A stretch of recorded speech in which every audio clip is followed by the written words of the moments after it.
Hello everyone, my self doctor Priyanka. कुछ दिनों से हम लोग लगातार ये न्यूज़ में सुन रहे हैं कि CrPC, CPC, Indian evidence act के सेक्शंस चेंज हो गए हैं। पूरा बेयर एक्ट ही चेंज हो गया है। काफ़ी सारे रूल्स एंड रेगुलेशंस चेंज हो गए हैं, पनिशमेंट्स चेंज हो गई हैं। बच्चे बहुत वरिड हैं, लॉ स्टूडेंट्स बहुत वरिड हैं, खासकर जिन लोगों का अभी वो सेमेस्टर चल रहा है जिसमें सीपीसी, सीआरपीसी और इंडियन एविडेंस एक्ट के सब्जेक्ट्स हैं, वो बच्चे बहुत परेशान हैं। इनफैक्ट टीचर्स भी परेशान हैं, उनको समझ में नहीं आ रहा कि बच्चों को अकॉर्डिंग टू नए सेक्शंस पढ़ाएं या पुराने सेक्शंस के हिसाब से पढ़ाएं। जो किताबें ऑलरेडी पब्लिश्ड हैं, जो किताबें ऑलरेडी प्रिंटेड हैं, अब उनका क्या होगा। तो ये एक मेजर कंसर्न बना हुआ है इस टाइम पे खासकर। और इन सब को देखते हुए मैं आज ये जो मेरी वीडियो है वो सिर्फ इसी वजह से मैंने बनाई है कि जो आप लोगों के दिमाग में अभी एक जो मिथ चल रहा है उसको हटा दिया जाए और आप लोग आराम से अपनी पढ़ाई कर सकें, अपने एग्जाम्स की तैयारी कर सकें बड़े आराम से। सारे टीचर्स और स्टूडेंट्स को मैं ये बात बताना चाहती हूँ कि अभी आपको जो पिछला चलता आ रहा है अभी आपको वही फॉलो करना है, चाहे वो किसी भी यूनिवर्सिटी का हो, किसी का भी सेमेस्टर का हो, कोई भी सिलेबस हो। आपका पिछला जो चलता आ रहा है, पुराना जो बेयर एक्ट है वही फॉलो होगा जब तक कि नया बेयर एक्ट नहीं आ जाता, जब तक कि ये चीज़ें लागू नहीं हो जाती।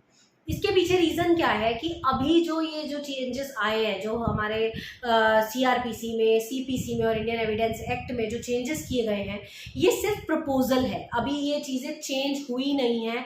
ऑब्वियसली ये चेंज होनी है, डेफिनेटली इम्प्लीमेंट भी होगा, मगर ये अभी इम्प्लीमेंट नहीं होगा, ये नेक्स्ट सेशन में होगा। जो अब विंटर सेशन पे जब बैठेगी हमारी जो पार्लियामेंट है वो बैठेगी और उसके बाद जब ये डिसाइड होगा, ये चीज़ें इन्फोर्स होगी, उसके बाद इनेक्टमेंट होगा इसका, और तब जाके नई चीज़ें बनकर सामने आएंगी। तब ये आप लोगों को ऑफिशियल गैजेट में जब इस चीज़ का नोटिस आएगा कि आज से इस XYZ डेट से इस ईयर में ये चीज़ अब से लागू होगी, इसको इन्फोर्स किया जाएगा, तब जाके ये चीज़ें आपको फॉलो करनी है। अभी आपने कुछ भी नहीं इसके अकॉर्डिंग फॉलो करना। और वैसे भी मैं आपको बता दूं कि इनमें जो चेंजेस आए हैं वो बहुत मेजर चेंजेस नहीं हैं। ज़रूरी भी था ये चेंज करना क्योंकि बहुत पुरानी चीज़ें बनी हुई थी। उनमें से कुछ ऐसे सेक्शंस थे जो कि बिल्कुल इररेलेवेंट थे, कुछ ऐसी चीज़ें थी जिनका कोई सेंस ही नहीं था, वो ऐसे ही चलती आ रही थी पुरानी चीज़ें, तो उनको हटाना ज़रूरी था। ज़बरदस्ती के सेक्शंस बढ़े हुए थे, उनको कम करना ज़रूरी था। कुछ सोसाइटी की नीड के अकॉर्डिंग कुछ नई चीज़ें ऐड करनी ज़रूरी थी, वो इसमें ऐड की गई हैं। कुछ चीज़ें जो हटानी ज़रूरी थी वो हटाई गई हैं, और बहुत सारी चीज़ें ऐसी हैं जो कि नए चेंजेस लाए गए हैं। जैसे कि कोई छोटी मोटी गलती के लिए आपको फाइन या कुछ देने के बजाय या जेल करवाने के बजाय उन्होंने कम्युनिटी सर्विसेज की एक पनिशमेंट ऐड कर दी है। तो कम्युनिटी सर्विसेज में जैसे हो सकता है कि आपको कुछ सेवा करने का काम या कुछ ऐसा काम दे दिया जाए, तो इस टाइप का कुछ इन्होंने शुरू किया है जो कि आज की डेट में काफ़ी प्रेवलेंट होगा, आज की डेट के हिसाब से काफ़ी अप्रोप्रिएट होगा। कुछ ऐसे सेक्शंस थे जिनका कोई लेना देना नहीं था, वो सालों से चलते आ रहे हैं, उनको हटाया है। सेक्शंस कम हो गए हैं, जो रेलिवेंट चीज़ें उनको रखी गई हैं।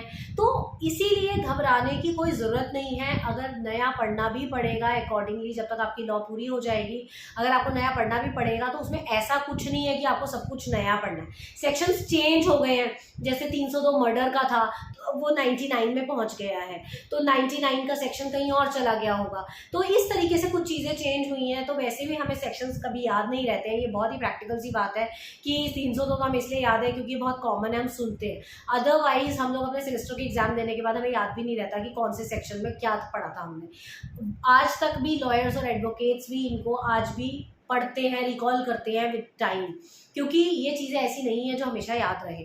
तो इसीलिए मेरा आपको नटशेल में यही कहना है कि आप लोगों को बिल्कुल भी डरने की, घबराने की ज़रूरत नहीं है। और जो आप लोगों को ये डर लग रहा है कि अभी चेंजेस आएंगे, चेंजेस होने हैं और आपके एग्जाम्स आपको नए सिलेबस के अकॉर्डिंग पढ़ना है, तो ऐसा कुछ भी नहीं है। आपका सेशन 22-23 का है, 23-24 का है। तो ये 23-24 तक के सेशन के बच्चों को सिर्फ यही पढ़ना है, कुछ और नहीं पढ़ना, कुछ नया नहीं पढ़ना है। उनको अपने पुराने सिलेबस के अकॉर्डिंग पढ़ना है। तो बिंदास अपने सिलेबस को पढ़िए, अपने पुराने बेयर एक्ट से ही पढ़िए, कुछ भी वेस्ट नहीं जाने वाला है पढ़ने वाला। So keep your mind cool and prepare for your exams. Till then, thank you, bye.